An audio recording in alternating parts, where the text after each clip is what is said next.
Bonjour donc encore à nouveau aux nouveaux arrivants pour ce webinaire donc sur le parcours Sud Industrie proposé par la région et opéré par Rising Sud. Donc pour relancer l'industrie française, la région PACA, Sud PACA, ambitionne d'accompagner 500 petites et moyennes entreprises industrielles grâce à ce parcours Sud Industrie qui va nous être présenté par Rising Sud.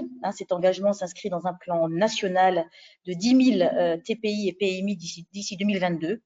Et c'est l'occasion pour vous de découvrir ce parcours sur mesure, d'obtenir des conseils, d'avoir des opportunités business également grâce à la plateforme de référencement des offreurs de solutions. On va faire un accent effectivement sur les offreurs de solutions qui composent la majorité de l'écosystème SCS.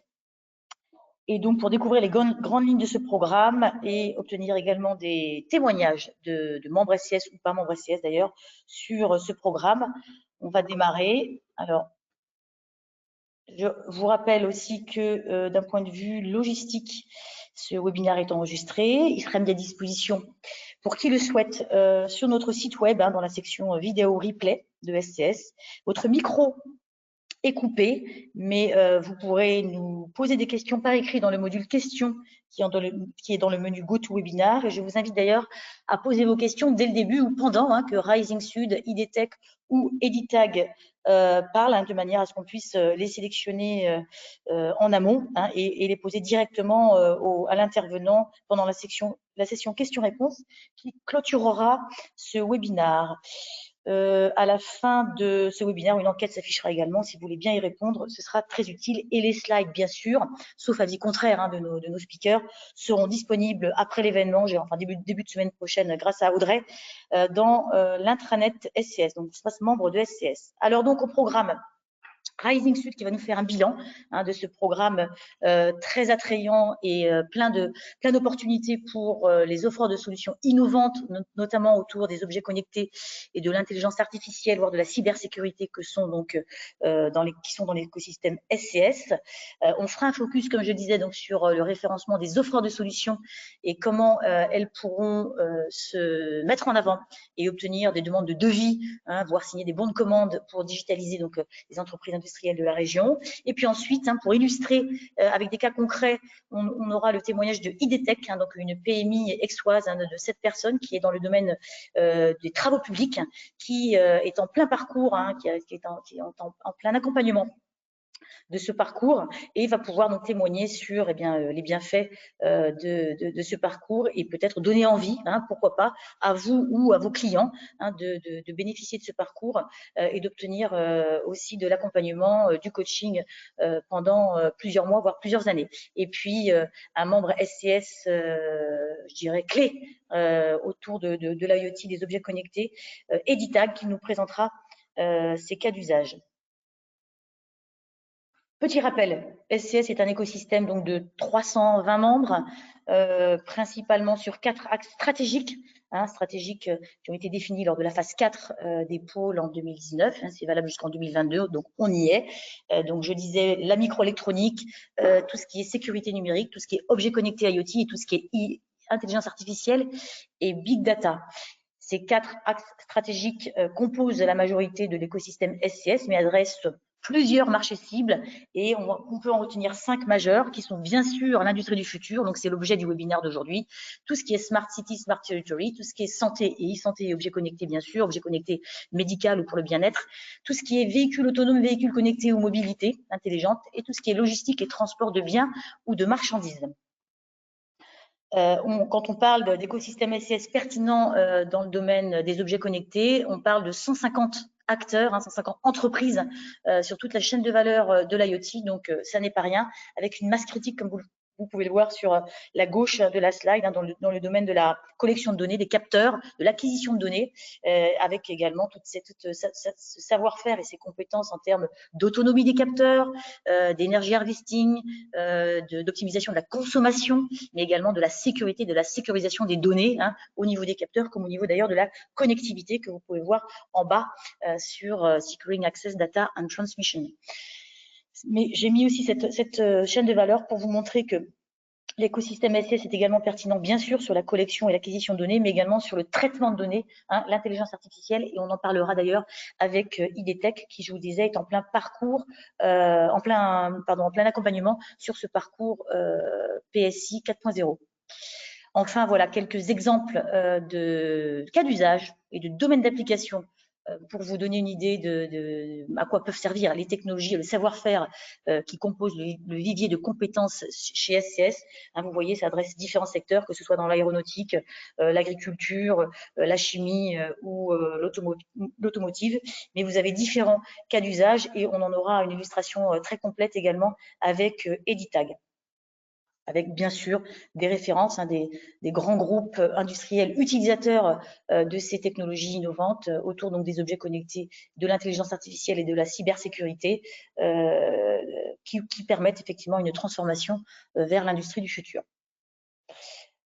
Juste un petit aperçu aussi, bien sûr SCS, comme vous le savez, a un fort je dirais une forte expertise et reconnaissance dans le domaine du montage de projets et de la labellisation de projets innovants avec identification de dispositifs de financement public pour aider à la collaboration, à l'émergence de projets innovants, collaboratifs ou monopartenaires. On en a un exemple là dans le domaine de l'industrie, je l'ai mis parce qu'il est très récent, il date de 2020, il est porté par la société ELA Innovation et il est dans le domaine de tout ce qui est la localisation indoor, donc la révolution GPS à l'intérieur, Smiley, qui va permettre effectivement de pouvoir localiser dans des bâtiments de manière très précise. Et donc, c'est un exemple de projet qui va durer un peu plus de 2 ans avec une belle aide financière également et qui adresse le marché donc industrie du futur dont on parle aujourd'hui. Et un petit rappel avec les feuilles de route SCS que vous pouvez télécharger qui sont en libre accès et notamment autour de l'intelligence artificielle, la sécurité numérique et les objets connectés.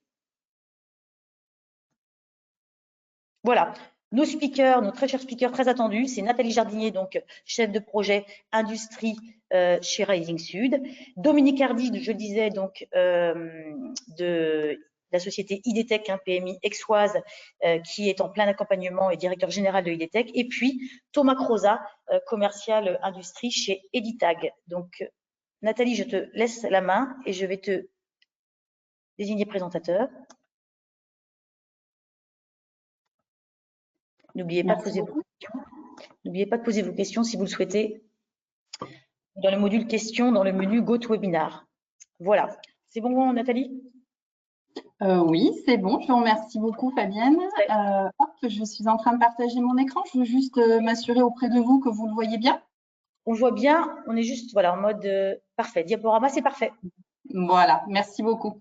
Donc bonjour à tous et voilà, je suis ravie de vous parler aujourd'hui de Parcoursup d'Industrie 4.0. Peut-être que certains d'entre vous ont déjà entendu parler de ce parcours, de ce dispositif. Voilà, c'est un dispositif, comme l'expliquait Fabienne, un dispositif régional qui est opéré par l'Agence de développement économique Rising Sud, opéré dans son volet accompagnement. Il est vrai qu'on a démarré ce parcours en novembre 2019. Donc, on vient de terminer la première année de ce parcours qui va perdurer jusqu'en décembre 2022. Je voulais juste vous rappeler aussi que c'est un parcours régional, mais qui s'inscrit dans une dynamique nationale avec, en effet, comme l'a rappelé Fabienne, un grand programme aussi qui a été lancé dès fin 2018, donc avant notre situation aussi un petit peu particulière là que nous vivons tous en ce moment de crise et aussi de relance évidemment. Donc ça existait juste avant, ça a démarré juste avant, mais je dirais aujourd'hui ça prend le dispositif prend encore plus de sens pour les TPI, PMI, petites ETI de notre région Sud-Provence-Alpes-Côte d'Azur. Donc voilà, donc un dispositif qui existe et qui va donc continuer jusqu'en décembre 2022 pour accompagner 500 entreprises vers donc leur transformation industrie du futur, les aider à moderniser leur outil de production. Donc c'est un programme donc régional cofinancé par l'État, cofinancement État-région. Et simplement vous rappeler aussi les enjeux et les leviers sur lesquels nous nous basons pour vous aider, pour aider les entreprises. Voilà, les entreprises bénéficiaires du parcours. Donc des enjeux de transformation forts. Évidemment, vous y voyez un enjeu, l'enjeu d'intégration du numérique. Il y a aussi des enjeux liés à l'évolution des marchés, à l'intégration des technologies avancées. L'aspect organisationnel que nous n'oublions pas non plus dans le cadre des accompagnements du parcours. Et aussi un item très très fort, une thématique très très forte, particulièrement sur l'année 2, qui est la prise en compte des facteurs environnementaux et sociétaux, et on va dire le soutien et l'accompagnement aussi sur des projets complètement en lien avec ce qu'on appelle la transition écologique énergétique. Donc, pour répondre à ces enjeux, qu'est-ce que nous faisons dans le cadre de Parcoursup Industrie 4.0? De l'accompagnement auprès des entreprises pour les aider à utiliser ces leviers de l'industrie du futur, c'est-à-dire voir avec elles par rapport à leur situation actuelle, par rapport à leur stratégie de développement, par rapport donc à la situation de crise aujourd'hui, quels sont les leviers prioritaires, les outils de l'industrie du futur qui peuvent vraiment être là à leur service aujourd'hui. Donc, il y a les objets connectés, l'Internet industriel qui nous intéresse tout particulièrement aujourd'hui dans ce webinaire organisé par SCS, que je remercie vivement pour cet espace de parole. Voilà, c'est très agréable de travailler en collaboration avec les partenaires du territoire également. Donc, objets connectés, je vous disais Internet industriel, usine, ligne, îlot, connecté, piloté, optimisé. Donc ça, c'est deux leviers tout particulièrement en lien avec aussi les propositions, les réponses du pôle SCS. Donc, vous avez aussi d'autres leviers importants, les technologies de production avancée, pardon. Donc là, c'est aussi voir avec vous comment on peut peut-être, est-ce qu'il est pertinent d'apporter de l'automatisation, de la robotisation? Est-ce que l'impression 3D peut être aussi un outil intéressant pour vous? On travaille aussi sur les relations clients-fournisseurs intégrées, c'est-à-dire vous aider aussi à améliorer cette intégration, à faciliter les échanges et donc à gagner des gains. Ça, derrière ça, on a des gains de temps, évidemment, des gains de productivité, mais des gains de temps aussi non négligeables. Et on peut travailler avec vous sur des nouveaux modèles économiques et sociétaux que vous pouvez éventuellement envisager, implémenter chez vous, aussi dans votre entreprise pour vous faire avancer.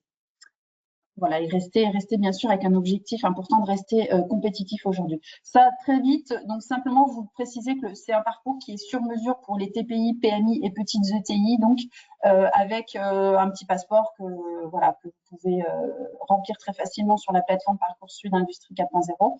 Et vous avez derrière ça une prise en charge par l'équipe Rising Sud et ensuite l'équipe des consultants experts, prise en charge de vos besoins, de voir avec vous le type de diagnostic que l'on peut vous proposer. L'idée vraiment dans le cadre du parcours, c'est pas un diagnostic, hein, c'est pas le cœur du parcours. Le parcours, son cœur, c'est l'accompagnement, c'est-à-dire aller plus loin avec vous sur la base d'une feuille de route. Donc on va feuille de route, plan d'action, voilà, on l'a appelé feuille de route, mais c'est quoi? C'est un plan d'action pour vous permettre d'accéder à des expertises spécifiques en fonction donc des actions prioritaires que l'on a définies avec vous dans le cadre de cette feuille de route. Donc, il est important aussi de se caler sur le référentiel de l'État qui est l'indice de maturité industrie du futur, que tout à chacun peut visualiser sur le site de l'Alliance Industrie du futur, donc site national. Donc, voilà, l'État nous demande de se caler sur cet indice de maturité. C'est aussi un indice de performance, un indicateur de performance du parcours pour les entreprises donc, qui adhèrent. Hein. On évalue avec elles leur indice de maturité d'entrée et leur indice de maturité en sortie du parcours. Donc, je tiens aussi à préciser que pour les entreprises bénéficiaires du dispositif, pour vous, entreprises, c'est chacun son rythme et c'est surtout chacun son niveau. C'est-à-dire que j'ai souvent entendu que l'industrie 4.0, c'est pas pour moi. Si c'est pour vous à votre niveau, on va vous rentrer avec une certaine maturité vis-à-vis de l'industrie du futur. On est là aussi pour vous apporter un maximum déjà de sensibilisation, de formation à ces outils de l'industrie du futur et ensuite vous accompagner concrètement le plus pragmatiquement possible vers la concrétisation, la réalisation d'un plan d'action prioritaire. Donc, accompagnement, on a possibilité de vous financer 5 à 10 jours à peu près, ça dépend des cas, de jours d'experts sur site. Voilà, financer entièrement, hein, je tiens aussi à le préciser, les entreprises n'ont absolument pas à cofinancer cet accompagnement. Donc, c'est vraiment de l'accompagnement individuel. On n'est pas sur des axes aujourd'hui d'action collective. Hein. Vous êtes vraiment avec un expert dédié à votre besoin et à votre projet, un ou plusieurs. Hein, ça nous arrive parfois de vous proposer plusieurs experts, mais voilà, entre 5 jours minimum, ça c'est sûr, et jusqu'à 8-10 jours, ça dépend un petit peu des possibilités, des besoins. Et derrière ça, vous pouvez solliciter ce qu'on appelle le soutien à l'investissement, c'est-à-dire vous pouvez solliciter une aide régionale pour financer en particulier des équipements, donc ça peut être du matériel et de l'immatériel également. Voilà, simplement, il y a quelque chose qui est très important dans cette année qui démarre de Parcoursup d'Industrie 4.0, c'est que vous ne pouvez pas solliciter la subvention sans avoir réalisé le parcours d'accompagnement. Et la subvention, c'est une subvention régionale, donc elle est soumise à vote, elle est soumise à commission. Il y a quatre commissions dans l'année au niveau de la région. Donc, c'est soumise à analyse de la région. Donc, il vous faut faire l'accompagnement pour pouvoir déposer un dossier de subvention, mais ce n'est pas aussi systématique. Hein. Il y a une analyse de vos dossiers et un vote. Voilà, donc on essaie vraiment de vous apporter un maximum de réponses aujourd'hui pour vous permettre d'avancer aussi. Donc là, vous avez les critères d'éligibilité, je vous rappelle, donc TPI, I pour industriel, hein, voilà, I industriel, ça veut dire quoi en fait pour nous? Il faut que l'entreprise elle fabrique un bien, un équipement ou qu'elle ait un process industriel au sein de son activité. Enfin, c'est-à-dire qu'elle peut avoir un atelier de conditionnement, elle peut faire de l'assemblage, elle peut avoir un atelier de maintenance dédié notamment à des clients industriels. Donc, toutes ces activités-là sont éligibles à Parcoursup d'Industrie 4.0. On ne pourra pas accompagner des entreprises qui font purement du commerce ou qui font de la prestation de services, de la prestation intellectuelle, ça, on ne pourra pas les aider. On a aussi dans cette année 2 qui démarre élargi les critères d'éligibilité aux ETI de moins de 500 salariés. Voilà.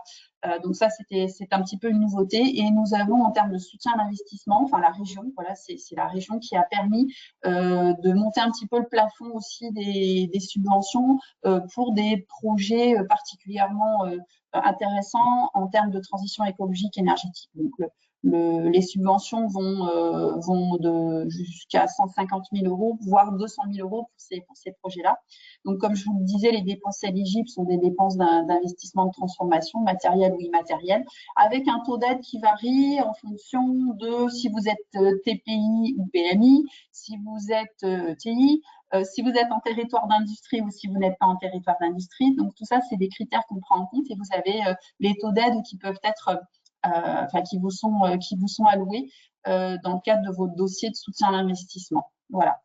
Autre point important aussi à souligner, c'est que le volet accompagnement et le volet soutien à l'investissement de ce dispositif sont chapeautés par le régime des de minimis. Donc, on est obligé aussi de vous demander où vous en êtes au niveau de vos aides de minimis pour pouvoir à la fois vous apporter les jours d'accompagnement qui sont donc entièrement financés et également la partie soutien à l'investissement, voilà, il faut que vous ayez une disponibilité encore suffisante. Dernier point aussi important, on est là vraiment pour apporter un plus au niveau des entreprises qui existent déjà depuis un certain temps parce que l'objectif fort est la modernisation des outils de production, c'est vraiment l'accent du dispositif. Donc, on ne pourra pas non plus faire rentrer dans le parcours des entreprises qui ont moins de 3 ans d'existence ou moins de 2 bilans. Voilà. Donc, on a travaillé sur l'année 1 du parcours. Ah, pardon, il y a un petit truc qui a sauté. Je vous prie de m'excuser. Les acteurs du parcours, donc c'était sur l'année 1 du parcours. On a travaillé avec un certain nombre de partenaires. Donc, on s'est armé vraiment de 2 chefs de file Industrie Méditerranée et Aria Sud pour les entreprises de l'agroalimentaire qui elles-mêmes ont derrière tout un panel d'experts. Donc, on a travaillé avec le CETIM, TVT Innovation, Captronic notamment. Voilà, je ne les citerai pas tous parce qu'on en a beaucoup hein, derrière ces deux chefs de file. Donc, c'est vraiment une flotte d'experts avec des expertises, voilà, des compétences très spécifiques qui permettent de balayer l'ensemble des outils donc, de l'industrie du futur. Voici pour l'année 1, nous avons en effet, on a arrêté donc l'année 1 à fin octobre, on a plus d'une centaine, voire plus de 150 entreprises qui se sont inscrites. Donc au fur et à mesure, donc on les intègre dans le process. On a à peu près 80 entreprises véritablement qui ont entamé voire quasiment terminé leur diagnostic et qui rentrent donc en accompagnement. Alors pourquoi je vous reparle du diagnostic? C'est encore une fois, c'est pas le cœur du parcours, mais comme nous avons un parcours sur mesure, on ne laisse pas sur le carreau, on va dire, des entreprises qui n'ont jamais fait de diagnostic. On leur permet aussi, on a des solutions dans le cadre du parcours pour leur permettre de faire un diagnostic stratégique, un diagnostic plus approfondi et évidemment un zoom sur l'industrie du futur au travers de la feuille de route. C'est-à-dire voir quels sont les outils de l'industrie du futur qui peuvent répondre à leurs besoins. Donc, on est outillé aussi pour aider ces entreprises qui n'ont jamais fait de diagnostic. Celles qui en ont déjà fait, on les intègre directement en accompagnement et ça va en effet aussi beaucoup plus vite. Mais c'est vrai que dans cette année 1 du parcours, on s'est rendu compte que beaucoup d'entreprises étaient intéressées, beaucoup d'entreprises étaient motivées et avaient besoin et n'avaient pas forcément de diagnostic. Donc, on s'est vraiment adapté à cette situation et ça va continuer sur l'année 2 et l'année 3 du dispositif. Donc, on avait un objectif de 60 entreprises à accompagner. On a été au-delà, hein, on est à une centaine. Voilà, on a rehaussé l'objectif. On se donne 160 pour l'année 2. On verra aussi ce que ça, on va dire entre guillemets, comment ça fonctionne pour continuer à aider les entreprises. Donc, ça veut dire qu'on a encore beaucoup de place, voilà, pour aider les entreprises et pour atteindre cet objectif de 500 entreprises accompagnées d'ici décembre 2022. Voilà. Donc, vous avez ici une petite carte qui vous permet de voir mieux la localisation voilà, rapidement des entreprises que nous avons accompagnées cette année. Donc, on a une majorité des entreprises, enfin, 50% des entreprises qui se trouvent dans les Bouches-du-Rhône. On a aussi, voilà, vous avez aussi visuellement les entreprises, les territoires d'industrie qui sont indiqués et donc les entreprises qui se situent en territoire ce qu'on appelle un territoire d'industrie. Je vous en parle parce que vous avez vu qu'en termes de taux d'aide, elles ont un taux d'aide plus intéressant en termes de soutien à l'investissement. Voilà, donc vous avez aussi, pour information, quelque chose qui est non négligeable, hein, quelque chose voilà, un point qu'on a relevé dans cette année 1 du parcours, c'est qu'on a plus de 80%, près de 80% des entreprises qui sont inscrites au parcours qui ont moins de 30 salariés. Et c'est le cas, par exemple, d'IDTech tout à l'heure qui va vous parler un petit peu plus de son parcours. Voilà, donc simplement pour vous rapporter cette information. On a aussi, dans cette année 1 du parcours, un panel aussi très important, une couverture très importante des secteurs d'activité industrielle parce que voilà, on balaye très large. Donc ici, c'est simplement vous représenter les types de secteurs d'activité, les types d'entreprises que nous avons aujourd'hui inscrites à Parcoursup Industrie 4.0. On a des entreprises de la métallurgie, de la mécanique, de la plasturgie, de la cosmétique, de l'agroalimentaire, électronique. On a des autres entreprises manufacturières. On a un certain nombre d'imprimeries aussi que l'on aide aujourd'hui dans le cadre de Parcoursup Industrie 4.0. On a des gens de la chimie. Voilà, voilà, véritablement enfin, on essaye voilà, au maximum de répondre à un grand nombre d'entreprises et un grand nombre de secteurs d'activité industrielle. On a aujourd'hui aussi sur cette année 1 répertorié 22 projets intéressants. Enfin, tous les projets sont intéressants. C'est pas ça que je veux dire. C'est simplement, on a répertorié 22 projets sur le levier qui s'appelle technologie de production avancée, 19 projets sur l'usine et les usines et îlots connectés et 11 projets sur la nouvelle approche de l'homme au travail. Donc, c'est vrai que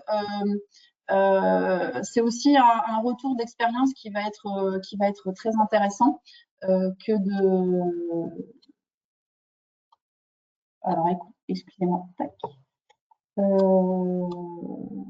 vais peut-être couper ma caméra, je vous prie de m'excuser pour assurer un débit suffisant. Voilà. C'est bien, c'est bien. Merci.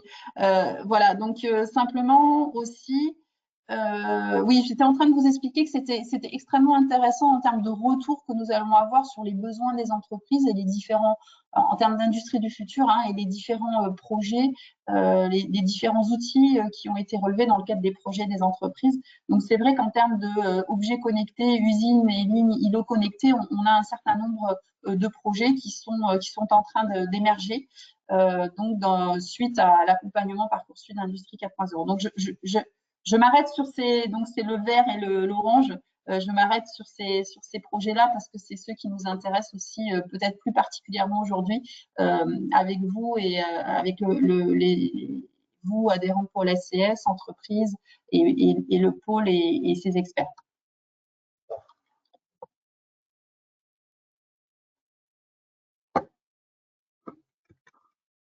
Alors, c'est parti un peu vite.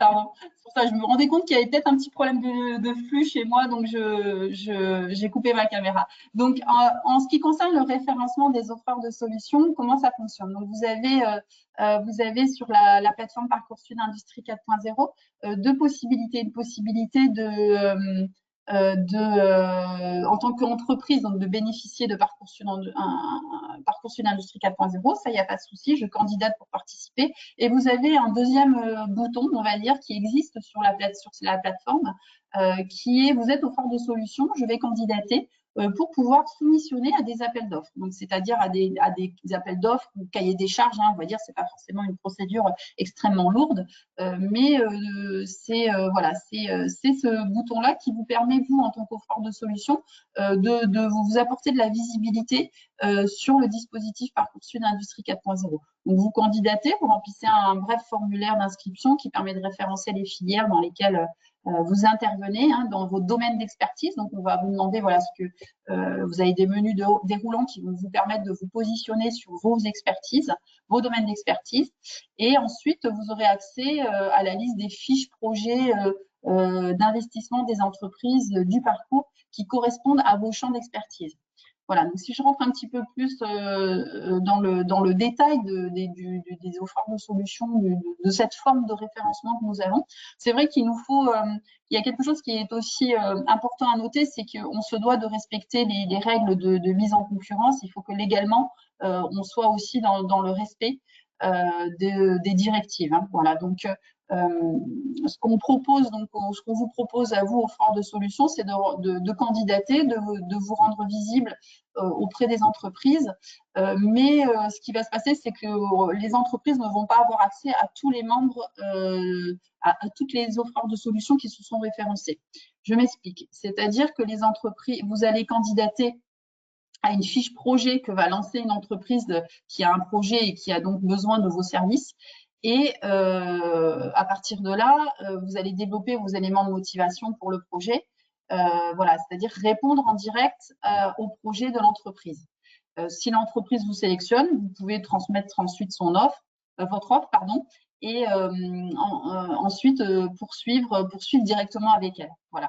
Donc c'est ça qui est particulièrement intéressant. C'est une forme de mini marketplace. Hein, voilà, c'est-à-dire que par contre, voilà, on vous permet d'être présent sur la plateforme, on vous permet d'être référencé. Ensuite, en fonction de vos domaines d'expertise et des entreprises qui ont fini leur parcours, en fonction des fiches projets que les entreprises qui ont fini leur parcours vont émettre, vous aurez possibilité, une visualisation directe de ces fiches projets et vous pourrez y répondre. Et dans ces cas-là, vous voyez directement, voilà, avec l'entreprise. C'est un dialogue en direct ensuite avec l'entreprise. Donc, vous avez une visibilité sur Parcoursup d'Industrie 4.0. Vous avez une visibilité aussi lorsque vous inscrivez sur notre plateforme, visibilité sur d'autres régions également qui ont le même type de plateforme. Et troisième étape qui n'est pas complètement finalisée aujourd'hui, c'est la visualisation nationale. C'est-à-dire que pour certains d'entre vous, vous savez déjà, vous êtes peut-être déjà inscrits dans des années précédentes sur ce qu'on appelle la base nationale des offreurs de solutions. Voilà, il faut savoir qu'il y a en ce moment une mise à jour qui est faite, c'est-à-dire que vous pourrez aussi, en vous inscrivant à Parcoursup Industrie 4.0, avoir une visibilité complètement nationale via ce référencement qui sera donc national. Mais ça, c'est en cours, c'est pas complètement réalisé, pas complètement finalisé. Voilà, donc si vous allez sur la base nationale, vous n'allez pas nous voir tout de suite. Et Nathalie, juste pour bien comprendre, Nathalie, pour bien comprendre cette base nationale là, dont vous parlez, est-ce que c'est la base dont oui, le référencement, je dirais l'annuaire que gérait la CCIR? D'accord, donc la CCI régionale. Exactement, c'est ça, exactement, Fabienne. C'est ce que voilà, exactement. C'est géré par CCI Business. D'accord. Ah, d'accord. Et donc, il va y avoir une fusion de ces deux catalogues, on va dire. Très bien. Exactement. Voilà, c'est ça, c'est ça. Vous allez être mais alors voilà, on tient un dialogue aussi, une correspondance avec l'AIF, hein, l'Alliance Industrie du Futur au niveau national, pour s'assurer de quand est-ce que ça sera mis en place. Donc j'ai vérifié avant de vous parler ce matin. Là aujourd'hui, c'est en cours. Voilà, parce qu'il y a eu beaucoup de modifications. Il y a eu pas mal de mises à jour au niveau national, au niveau de l'Alliance Industrie du Futur. Il y a eu des mises à jour, notamment aussi sur l'outil qui nous permet d'évaluer cette fameuse indice de maturité. Donc, voilà, il y a un petit peu des changements en ce moment. Et voilà, cette visualisation au niveau national, il faut patienter un petit peu, mais il va y avoir en effet une agrégation, enfin en tout cas une bonne intégration aussi des informations que vous rentrez au niveau région sud sur la plateforme nationale des offreurs de solutions. Ok, merci. Voilà, j'en ai terminé. Je vais laisser la parole. Si vous voulez qu'on échange de suite à votre disposition, ou on le fait peut-être après, c'est comme vous voulez. Moi, je propose qu'on le fasse après, mais par contre, une petite question, là, le temps que je mette Dominique Hardy, donc directeur général de IDTech, présentateur, une petite question très concrète qu'on me pose de la part d'un offreur de solutions d'ailleurs, qui a, de manière très opérationnelle, a tenté de compléter son profil sur la plateforme de Parcoursup, hein, donc bien sûr dans la section offreur de solutions, mais on ne l'a autorisé à ne mettre que le numéro de siret, le nom de son entreprise et les coordonnées de contact. La question est, est-ce que c'est normal? Que son siret? Ah non, c'est pas normal. D'accord, peut-être que je vous donnerai ses coordonnées post. Est-ce que vous voyez mon nouvel écran avec la plateforme? Oui. Voilà, donc en fait, c'est le bouton gris. Donc quand on clique sur le bouton gris, normalement, activé. Vous voyez mon écran avec inscription offreur de solutions? Voilà. Donc normalement, les offreurs de solutions, vous avez tous ces champs à remplir. Donc normalement, voilà, c'est pas tout à fait normal qu'il ait eu uniquement un siret. Voilà, on demande les filières, les domaines d'expertise. Oui, il peut me contacter, ou je l'invite à essayer de recommencer, ou me contacter, on le fait ensemble si jamais il y a un bug. Voilà. Mais normalement, voilà, il y a tous ces champs à remplir en fait sur le questionnaire offreur de solutions sur la plateforme Parcoursup Industrie 4.0. Donc, j'ai demandé à Noémie peut-être de refaire une tentative, et si ça persiste, Noémie, je vous mettrai en relation avec Nathalie pour que le problème puisse se résoudre. Sans plus tarder, je désigne Dominique Hardy, donc présentateur. Dominique, vous êtes là, vous pouvez ouvrir votre micro peut-être pour partager vos slides. Parfait.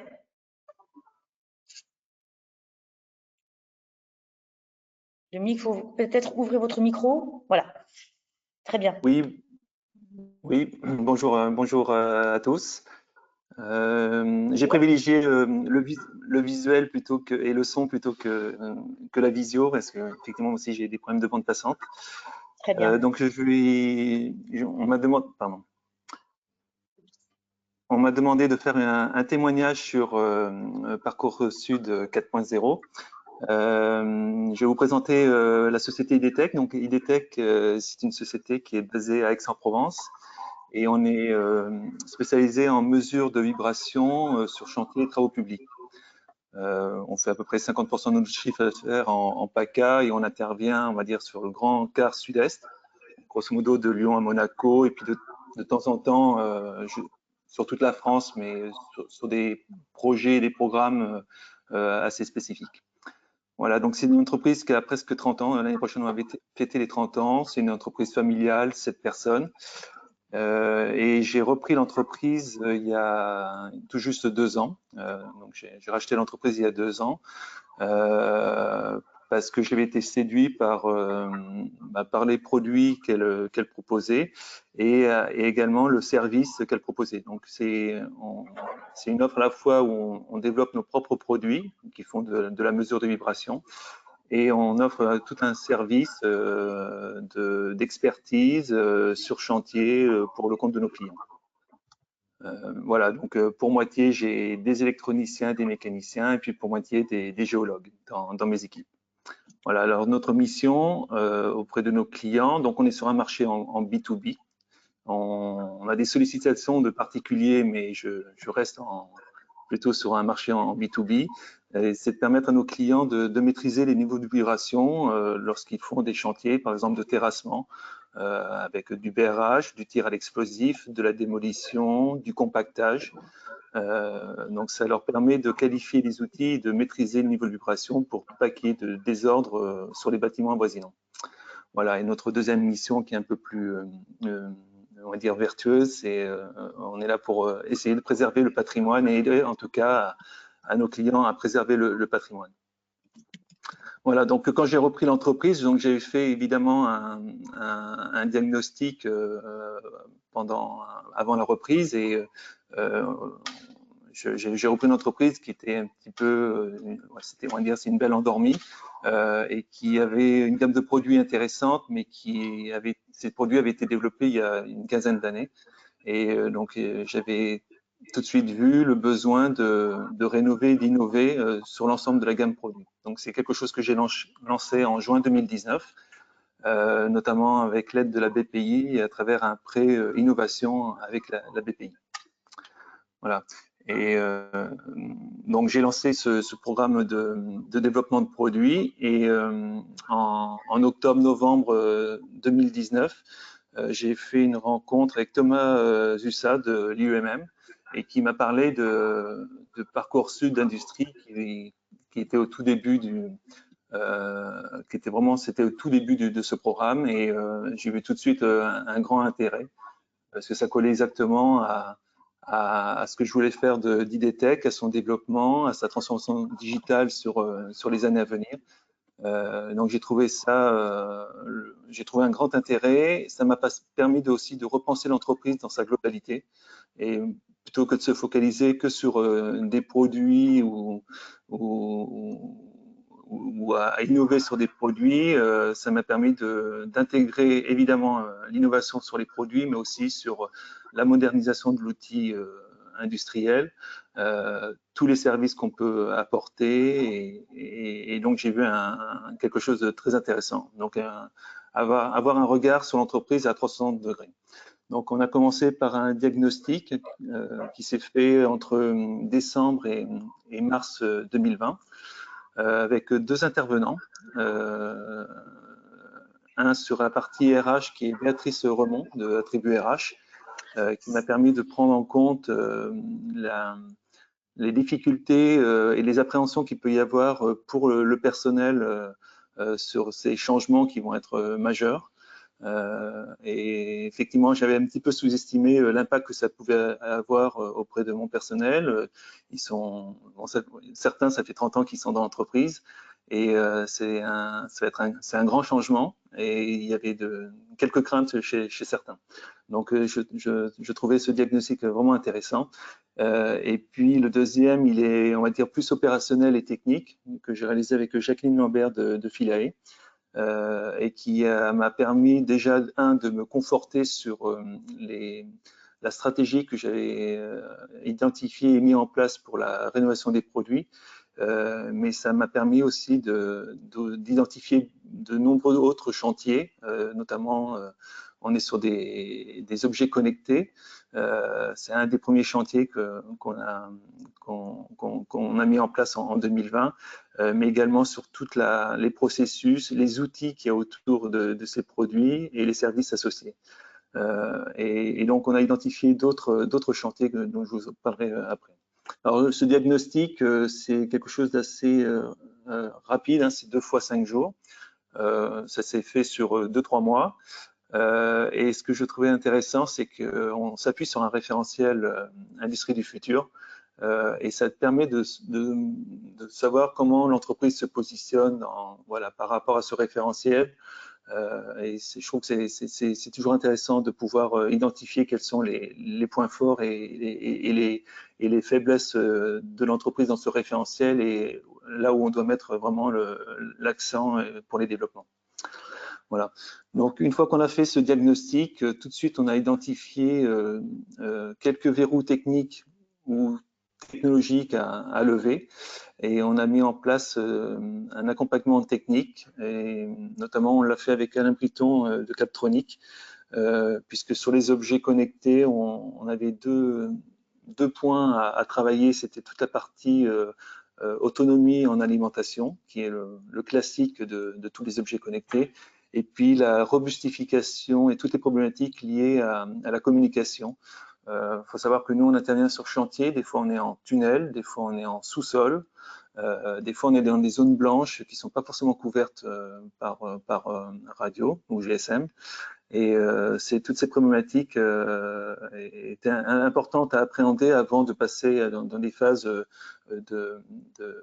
d'innovation ou de développement ou d'investissement.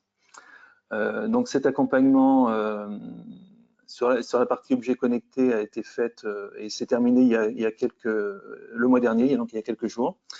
Et il y a un deuxième volet sur lequel on a travaillé parce que une des difficultés pour les TPE comme nous, c'est que moi personnellement, j'ai un certain niveau de compétences techniques de par ma formation, mais c'est très difficile. On embrasse beaucoup de technologies différentes et c'est difficile d'avoir une compréhension et quand on doit écrire un cahier des charges, c'est difficile d'avoir une vision complète de ce qu'il faut mettre en place. Quand on va d'un capteur, on est sur de la mesure physique, on a de l'électronique, de logiciels embarqués, on a développé une plateforme web, donc ce sont des technologies encore un peu différentes.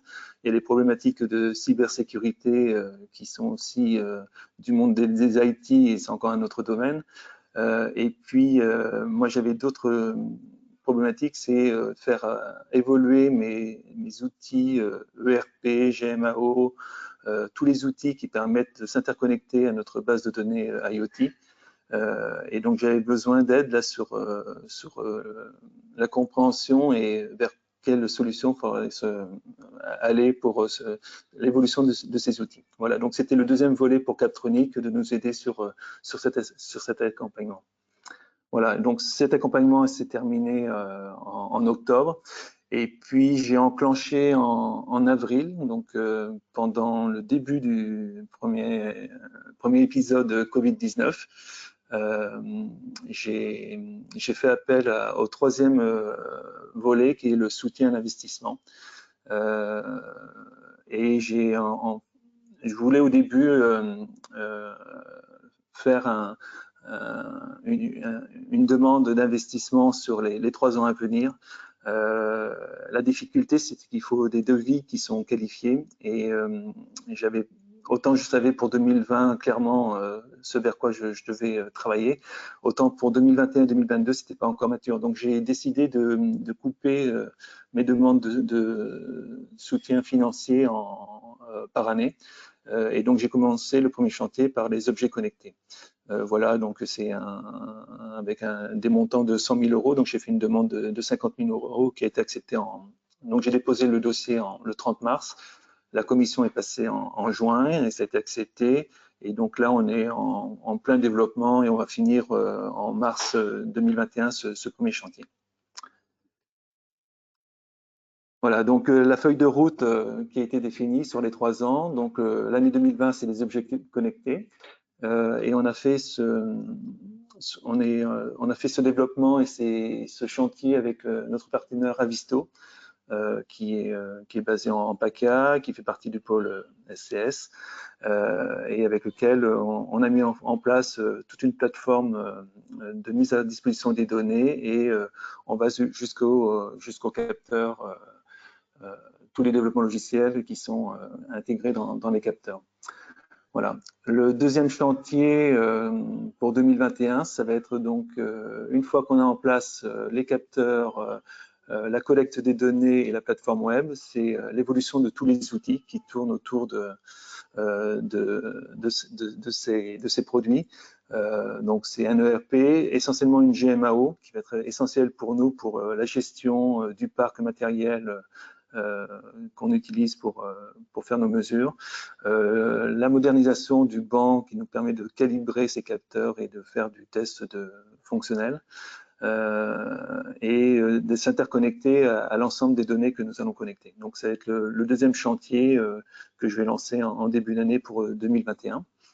Et puis, on a des perspectives à moyen terme qui sont, une fois qu'on a des données, donc les données, ce sont des signaux de vibration.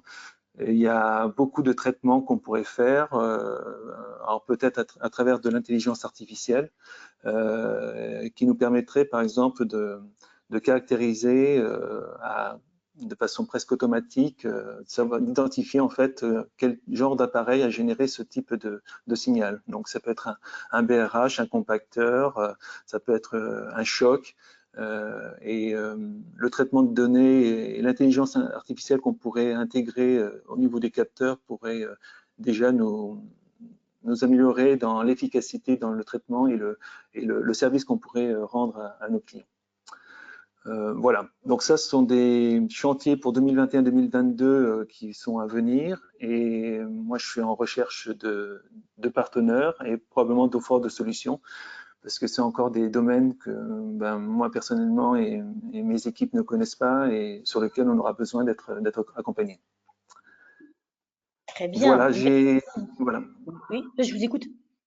Oui, j'ai juste terminé. Donc, je vous ai mis ma carte pour ceux qui veulent me contacter par mail. Et puis sinon, j'en ai terminé. J'ouvre la main. Merci beaucoup Dominique. Je vais passer la parole à Thomas Croza de Editag. Donc Editag, offreur de solutions qui, comme d'autres, se sont déjà référencés sur cette plateforme de PSI 4.0, comme les derniers que j'ai vus, c'était Kix, Esaco, Eway qui viennent de le faire, et puis Newstio, je crois, de mémoire. Donc on a effectivement, on n'a pas encore, je crois, le nombre exact d'offreurs de solutions IoT notamment qui se sont référencés sur cette plateforme, mais on aura bientôt la possibilité de le faire. Donc je vais donner la parole à Thomas. Et effectivement, pour les offreurs de solutions IA, Big Data, traitement de données massives qui nous écoutent, une opportunité avec IDTech, c'est formidable. Thomas, peut-être qu'il faut ouvrir votre micro. Micro et caméra, si vous voulez bien. Super. Hop, je vais commencer par un peu de webcam, comme ça pour vous dire bonjour et pour vous remercier le Paul de son invitation, pour nous donner l'occasion de venir vous présenter un peu ce que fait Editag. Editag qui a suivi le parcours aussi et qui continue à suivre sur différents projets. Et voilà, pour vous montrer un peu au final sur ce qu'on arrive à faire avec cet accompagnement, plus les différentes interventions. Alors, je vais vous partager mon écran et je vais vous couper ma caméra. Très bien. Une petite parenthèse juste pour ceux qui nous écoutent, si vous voulez poser une question à Thomas, à Dominique Hardy qui vient de parler, ou alors à Nathalie Jardinier qui a présenté le parcours complet Parcoursup Industrie, n'hésitez pas à le faire dans le module questions. Ça me permettra moi de prendre, de sélectionner les questions et puis de les attribuer éventuellement, sachant qu'on a peu de temps. Le webinaire doit durer à peu près, normalement on a prévu 1h15. Donc Thomas, je te laisse la parole. D'accord, très bien. Alors, nous, Editag, on intervient sur la partie industrie, forcément, surtout industrie 4.0, et sur la partie IoT, plus spécifiquement sur le sujet des objets connectés. En préambule, déjà, pour vous dire un peu qui on est, Editag, on est fabricant de matériel, on est basé à côté d'Aix-en-Provence. On existe depuis un peu plus d'une quinzaine d'années, et on travaille essentiellement en Europe, et un peu maintenant en Russie, et aussi aux États-Unis. Voilà, sur lesquelles destinations, là où on est en train d'ouvrir bientôt une filiale. Alors, notre approche, c'est qu'on vise à simplifier les opérations sur le terrain et on est parti du constat suivant. Depuis globalement les années 50, sur la partie industrie, il y a tout ce qui est le développement de la philosophie Lean, donc qui vise à supprimer, à mesurer, supprimer les choses inutiles, globalement améliorer la performance. Et à ce mouvement global d'amélioration continue, méthodique, hein, c'est associé depuis, on va dire, une bonne vingtaine d'années, tout ce qui est le numérique, le digital, qui maintenant prend le nom de Industrie 4.0, une grande fusion de toutes ces choses-là. Mais ça arrive dans des situations un peu paradoxales qui est, on veut faire plus simple, on veut améliorer, et parfois la technologie, même souvent, la technologie vient un peu rajouter des couches, complexifier les tâches sur le terrain. Ça, au niveau de l'organisation, ça apporte un gain, mais au niveau terrain, vraiment, au quotidien des opérateurs, des techniciens, de ceux qui manipulent la matière, c'est pas toujours évident. Et le cliché, voilà, c'est un peu ces photos que je vous montre, c'est des personnes qui sont soit sur des machines outils qui doivent faire des choses, qui doivent en permanence reporter sur des machines, ou les préparateurs de commandes qui doivent en permanence flasher des codes barres, flasher pour donner l'information, pour remonter l'information au système, savoir où ça se trouve et donner une vision plus précise. Fort de ce constat, on a fait une connaissance de la technologie, de ce qu'on peut faire aujourd'hui. On a développé une brique logicielle, une brique technique aussi, matérielle, qui permet de complètement révolutionner tout ça et de changer, de simplifier en fait complètement les opérations et d'apporter un vrai gain. Pour ça, on a appliqué cette techno au traitement des flux matières. Donc on vient révolutionner le traitement des flux matières, et quand on parle de flux matières, c'est tout ce qui est en cours de production. Et on va le faire sur 4 grands domaines, tout ce qui est kitting, préparation de commandes, tout ce qui est géolocalisation d'encours, d'équipement, tout ce qui va être collecte d'alertes terrain, vraiment des alertes, des arrêts de production, voilà, des arrêts de production et des besoins de réappro, et tout ce qui va être usine digitale, usine sans papier. Donc, un domaine bien clair, le suivi du flux matière, avec 4 problématiques terrain très précises. Pour ça, on a construit une brique technique et dans laquelle on a développé notre philosophie qui était comment digitaliser les gestes métiers. Alors c'est un peu verbeux, mais concrètement, ce que ça veut dire, c'est qu'on va aller capturer automatiquement un moment clé d'un processus et en même temps, on va apporter de l'information. On va pouvoir faire cet échange bidirectionnel en disant, typiquement dans les photos que je vous montrais avant, on collecte de l'information sur le terrain sur quel est l'état d'avancement du processus, mais quel gain ça apporte quand on peut aussi redescendre instantanément sur le terrain à la personne qui est en train de manipuler un objet, l'information qui est disponible dans les outils informatiques. Ça permet de gagner du temps, ça permet de gagner énormément de temps et surtout ça permet de simplifier énormément d'opérations. Donc les types d'événements qu'on va traiter, bien sûr, ça va être tout ce qui est mouvement, position, des statuts d'ouverture, de fermeture, d'objets par exemple, de cartons, des appuis sur des boutons, des franchissements de zones, des entrées-sorties.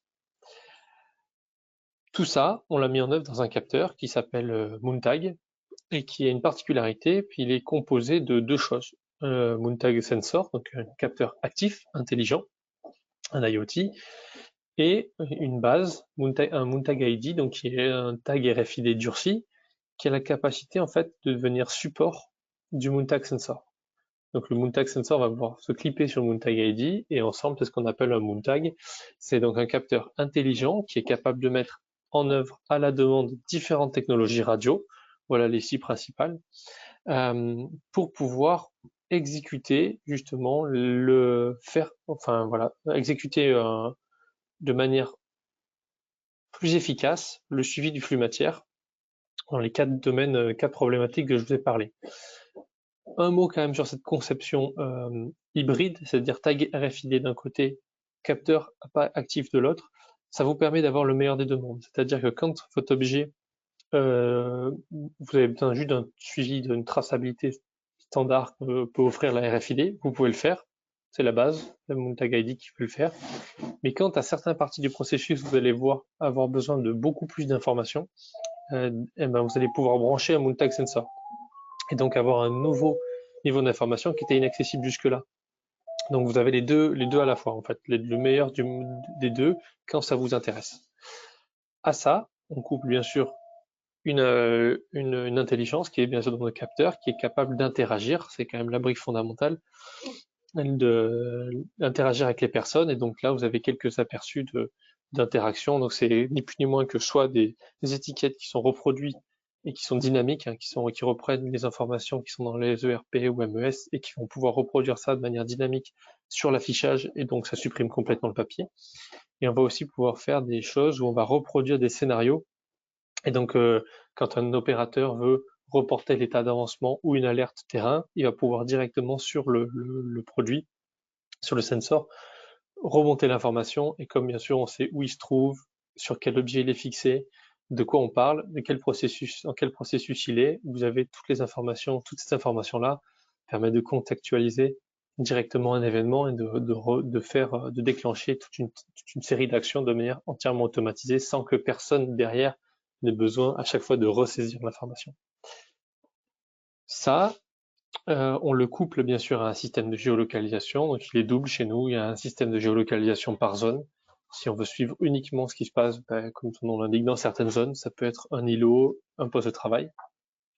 Et sinon, une technologie de RTLS qui est Real Time Location System, c'est ni plus ni moins que du GPS d'intérieur pour suivre tout ce qui se passe à tout moment, pour suivre la position à tout moment de l'objet sur lequel ce système est fixé. Voilà, c'est des technologies pareilles qui sont complémentaires, donc le capteur, nos sensors, ça fonctionne avec les deux. Pareil, ça permet de suivre de manière vraiment précise sans que vous ayez à choisir l'une ou l'autre technologie. Vous savez que les deux sont possibles et donc d'avoir le meilleur suivi possible d'un processus donné. Ce qu'on vend exactement, en fait, c'est le duo parfait. Nous, chez nous, on appelle le duo parfait, qui est en fait des capteurs. C'est toute une série de capteurs, je vous en ai montré un, mais en fait, il y a toute une série de capteurs adaptés aux différents processus qui vont aller collecter et apporter l'information, et un logiciel qui va faire la traduction de ces événements en événements métiers. L'exemple le plus parlant, c'est ni plus ni moins que le driver de votre imprimante, qui s'est communiqué dans les deux sens en fait. Soit il redescend des informations numériques de votre ordinateur vers du matériel pour imprimer, ici ça va être pour faire des actions auprès des capteurs, de l'affichage, des boutons, des lumières, ou en sens inverse, traduire les événements terrain qui remontent, comme peut être par exemple un document à scanner, il va remonter des informations et le logiciel va traduire les informations du terrain en événements métiers. Et c'est ce traducteur d'événements qui va vous faire gagner énormément de temps parce qu'il va pouvoir contextualiser les informations et vous allez pouvoir mettre en œuvre toute une série d'automatisation de logique en fait qui était faite ou comprise par les personnes avant, connues par les personnes du terrain. Là, tout ça on l'automatise et ça permet de gagner énormément de temps, de décharger les équipes de toute la charge administrative et donc d'avoir un niveau de productivité et d'efficacité constant. Pour finir, des exemples de mise en œuvre. Digitaliser les gestes métiers, pourquoi? Vous l'avez compris, pour gagner du temps. Et je vais vous présenter 3 façons de gagner du temps sur lesquelles on intervient.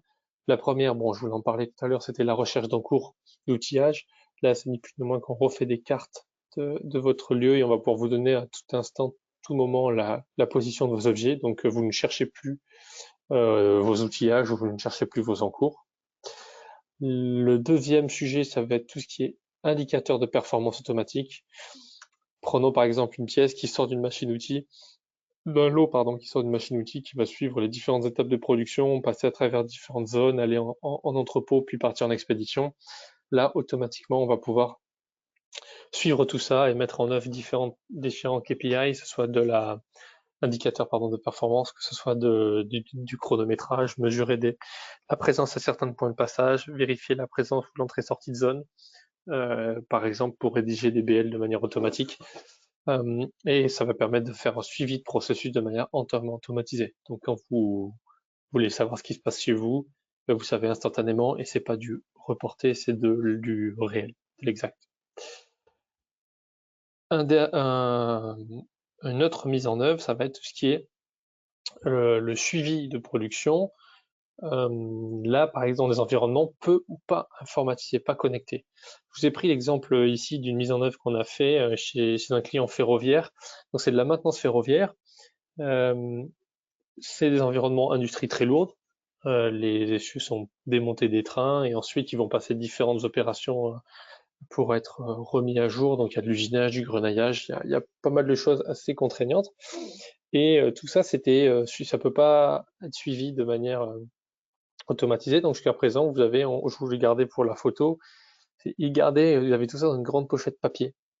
Donc il y a des dizaines de feuilles que tout le monde met à jour au fur et à mesure, et une fois par semaine idéalement, mais souvent plutôt une fois par mois, tout ça est rentré à la main dans un système. Donc il y a quelqu'un qui a la joie de devoir rentrer des dizaines d'opérations réalisées qui sont marquées sur la feuille pour pouvoir les rentrer sur un ordinateur et informer tout le management et tout l'outil de production sur l'état d'avancement des choses. Donc déjà, on voit très bien l'écart qu'il peut y avoir en termes de suivi de production, mais surtout toutes les alertes qui peuvent remonter ne remontent que trop tard.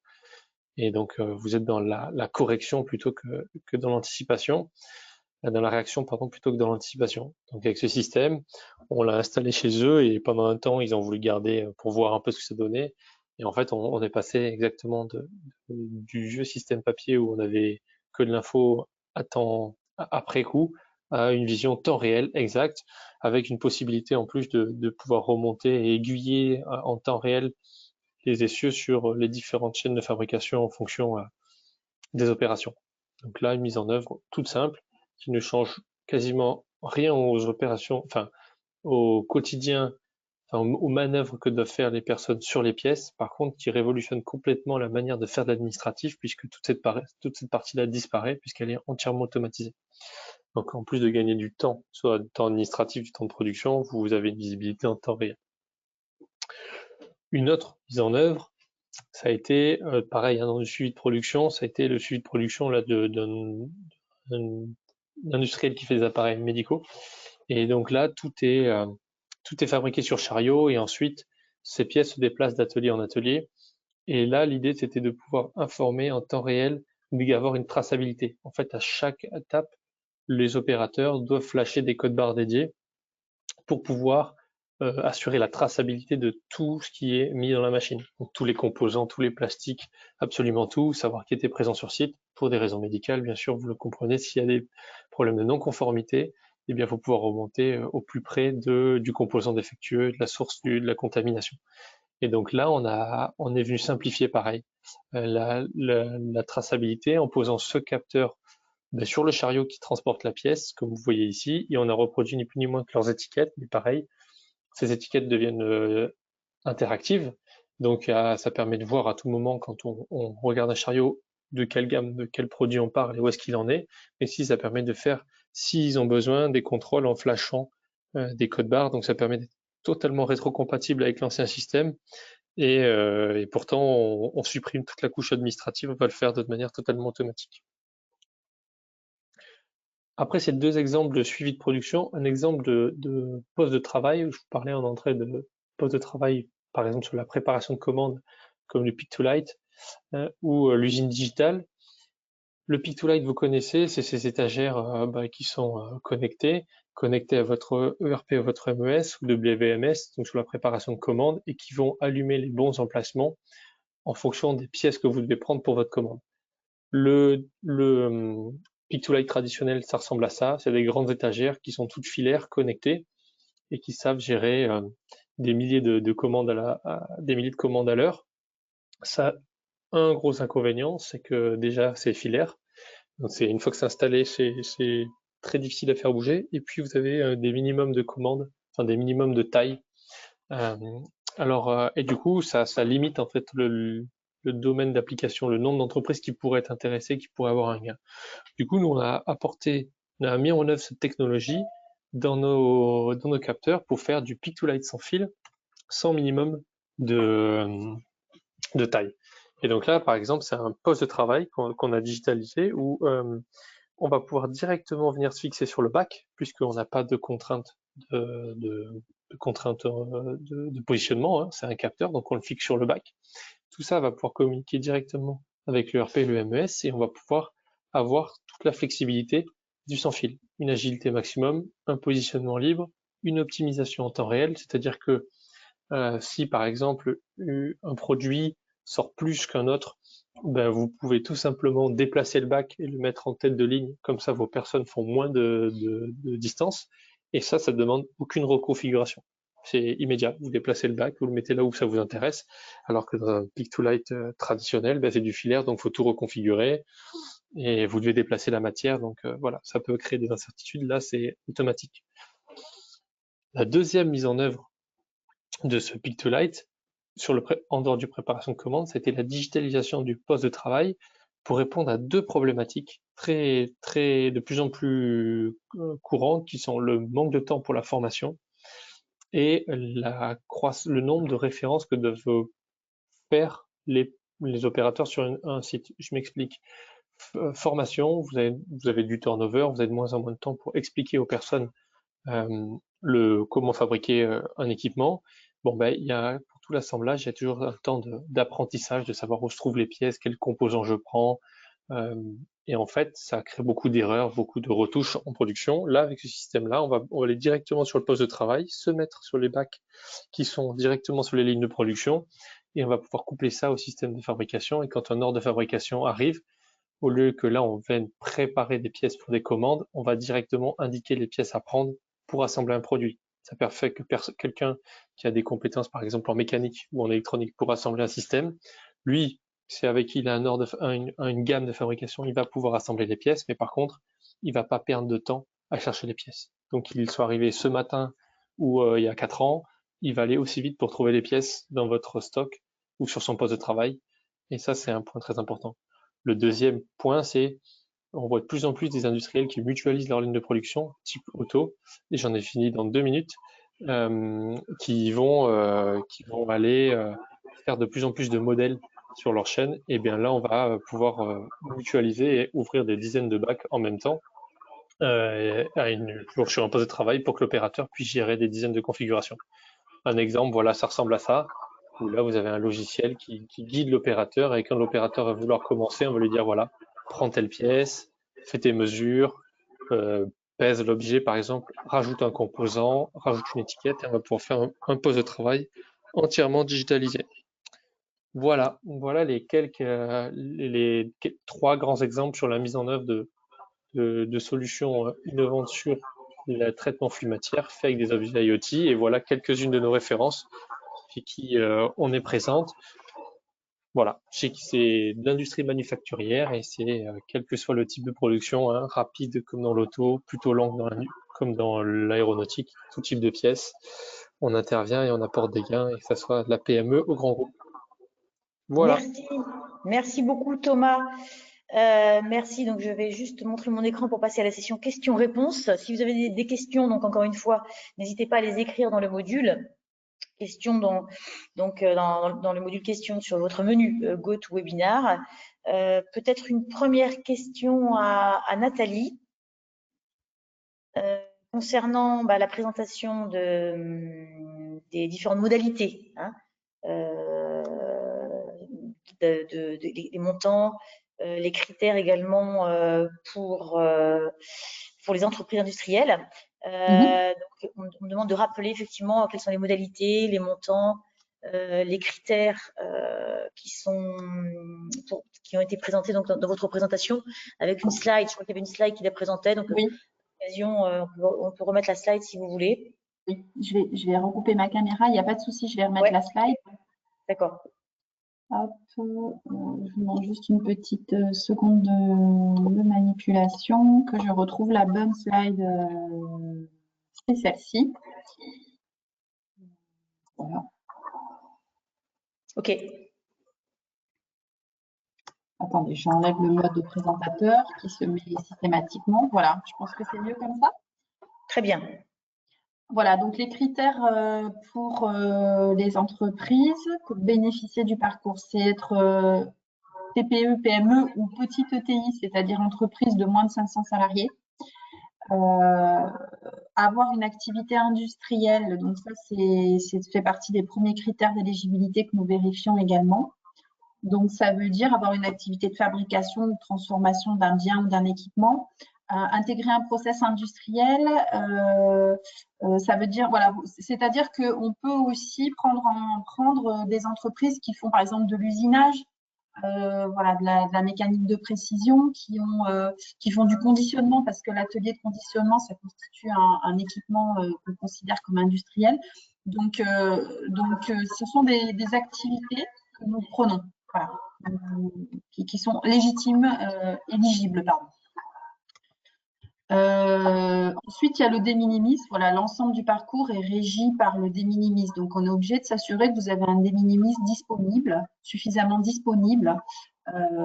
Donc, le de minimis, c'est un régime particulier d'aide publique. Donc, toute aide publique n'est pas une aide de minimis. Donc, il faut avoir un petit aller-retour parfois avec son comptable et vérifier que vous avez reçu des notifications de minimis pour des aides précédentes que vous auriez pu obtenir. C'est pas toujours très simple de s'y retrouver dans ce de minimis, je l'avoue. Je pense que le pôle maîtrise bien aussi, le pôle STS maîtrise bien aussi ce sujet et peut vous aider peut-être pour y voir un petit peu plus clair sur ce point-là. Pourquoi? Parce que on demande sur ce régime de minimis, il est nécessaire de ne pas avoir eu plus de 200 000 € d'aide correspondante sur les 3 derniers exercices fiscaux. Voilà. Et comme encore une fois, l'ensemble du parcours accompagnement plus soutien à l'investissement est régi par ce de minimis, on est obligé de vérifier que vous avez encore de la disponibilité. Sur la partie soutien à l'investissement, rappel, donc subvention possible jusqu'à 200 000 € pour des projets de transition écologique ou énergétique, mais la plupart des projets vont être sur un plafond de 150 000 €. Investissement de transformation pour des dépenses matérielles ou immatérielles, avec un taux d'aide qui varie en fonction du statut de l'entreprise et de sa localisation. D'accord. Une autre petite question, Nathalie, j'en ai quelques-unes, donc on va essayer de faire aussi peut-être des réponses courtes pour les prochaines. Une petite question, quels sont les experts qui interviennent pour le diagnostic feuille de route? Alors, on a plusieurs consultants qui ont plutôt une vision globale 360 de l'industrie du futur, et parce qu'on ne veut pas être jugé parti, c'est-à-dire que on veut vraiment proposer à l'entreprise, dans un premier temps, une vision globale et voir sur quels sont vraiment ses axes prioritaires, son action prioritaire. Donc, on a des consultants qui sont sensibilisés et qui ont été formés au levier de l'industrie du futur. Voilà, et on fait vraiment en sorte d'être vigilant sur ne pas être jugé parti. Donc, les experts qui agissent derrière ne sont pas ceux qui ont fait le diagnostic. D'accord, ok. Une question maintenant à Thomas Croza de Editag. Une question intéressante, je crois connaître la réponse, mais je vais vous laisser y répondre. Thomas ou Editag, est-ce que vous avez un exemple d'accompagnement que vous avez fait dans ce cadre donc, de parcours Sud Industrie? Et si oui, quel est votre retour sur cet accompagnement? Oui, on a eu un accompagnement sur la partie comment vendre à des grands comptes. Alors c'est vrai que dans mon slide, je vous ai mis des références de grands comptes, parce que c'est principalement, c'est nos plus belles références. Après, on a eu un accompagnement spécifique sur cette partie-là, parce que c'était, même si, bon, c'est des gens qu'on croise beaucoup en salon, et qui sont, entre guillemets, faciles, qu'on peut trouver facilement, le processus de vente B2B est vraiment très complexe. Et donc, on a eu un accompagnement avec différents membres, notamment de Rising Sud, avec différents partenaires de Rising Sud sur ça, sur comment vendre, voilà, les méthodes, les cycles de vente, les interlocuteurs. Et du coup, ça nous a bien aidé à structurer une démarche aussi, à recalibrer un peu notre approche sur la taille des projets, quels sont les décideurs, comment être plus efficace sur tout ça. D'accord, merci. Une autre petite question très rapide, peut-être. Je voulais apporter un tout petit complément qui est assez intéressant, je pense, c'est que Editag est un cas, on va dire, très intéressant parce que il est à la fois offreur de solutions et lui-même se développer et avancer dans son développement, à bénéficier en tant qu'entreprise du parcours. En fait, il a les deux casquettes, donc c'est possible. Voilà. Oui, c'est un point important. Voilà, mais bon, il faut vraiment avoir un projet qui rentre dans les critères et dans le cadre de Parcoursup. Mais Editag est un exemple il est rentré dans le parcours avec un statut aussi d'entreprise bénéficiaire et il est aussi offreur de solutions.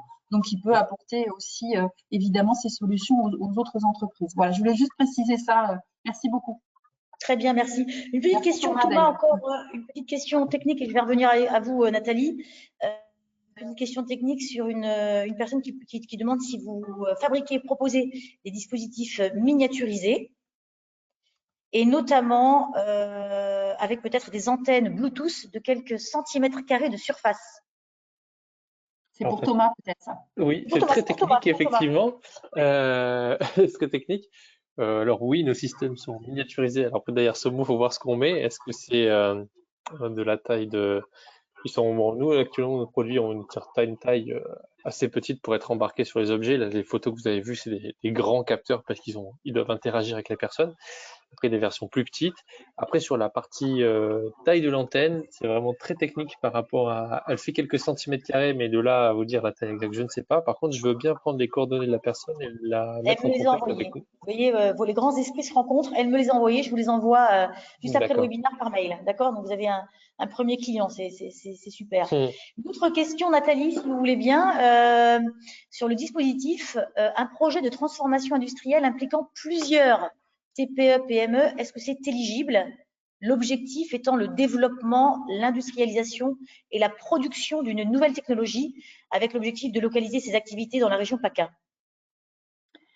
Alors, là, je dirais Parcoursup, il va pouvoir aider une entreprise, voire plusieurs de ces entreprises en parallèle, pourquoi pas. C'est-à-dire que les différentes entreprises parties prenantes du projet peuvent éventuellement bénéficier du parcours. J'avoue que j'ai encore pas eu ce cas-là, donc je suis ravie d'avoir la question. Mais je suis en train aussi de faire le parallèle avec une autre, on va dire une autre fonction que j'ai, enfin, la fonction initiale que j'ai chez Rising Sud, qui est chargée de mission OIR, c'est-à-dire opération d'intérêt régional. Et je suis en train de me dire, par rapport à réfléchir tout haut, que peut-être le projet qu'a ce groupement d'entreprises, ces différentes entreprises ensemble, pourraient faire l'objet d'une opération d'intérêt régional. Où là, on est sur un mode d'accompagnement projet différent. Je pense que vous connaissez aussi, Fabienne, les opérations d'intérêt régional. Donc, il pourrait y avoir un échange peut-être à la suite de notre webinaire avec ces différents acteurs, à la fois sur un accompagnement, je dirais, une par une, ou ensemble aussi via Parcoursup, mais aussi discuter et voir ensemble l'intérêt, la pertinence de monter un projet opération d'intérêt régional. Il faut voir le contenu. Voilà. Il y a peut-être deux choses, je dirais deux dispositifs aujourd'hui qui existent, opérés par Rising Sud et donc deux dispositifs régionaux, bien sûr, opérés par Rising Sud qui pourraient aider ce sujet, ce projet. Voilà. D'accord, merci. À voir. Merci. Ok, bah écoutez, je pense que c'est le temps peut-être de nous quitter. C'était passionnant, mais le temps tourne. Certaines personnes nous demandent effectivement de terminer le webinaire, enfin, pour nous quitter, c'est normal. Donc, je ne sais pas si vous voyez les prochains événements que j'ai publiés là. Oups. Vous les voyez? Oui. Prochains événements, donc WebTech SCS hein, sur le même format. 1h15 sans doute le 11 décembre sur l'IA embarquée. Hein, vous saurez tout sur le full edge, l'IA au edge, le cloud IA, donc toutes ces différentes approches, les avantages, les inconvénients, et vu en plus avec des acteurs clés hein, de l'écosystème SCS, avec d'ailleurs des approches très différentes et un discours d'ailleurs très, je dirais, complémentaire hein, sur le full edge avec Cartesiam et puis l'autre un peu plus un peu différent avec Smart DTV, notamment avec des cas d'usage dans le retail hein, et de la reconnaissance, vision recognition, donc de la reconnaissance vision.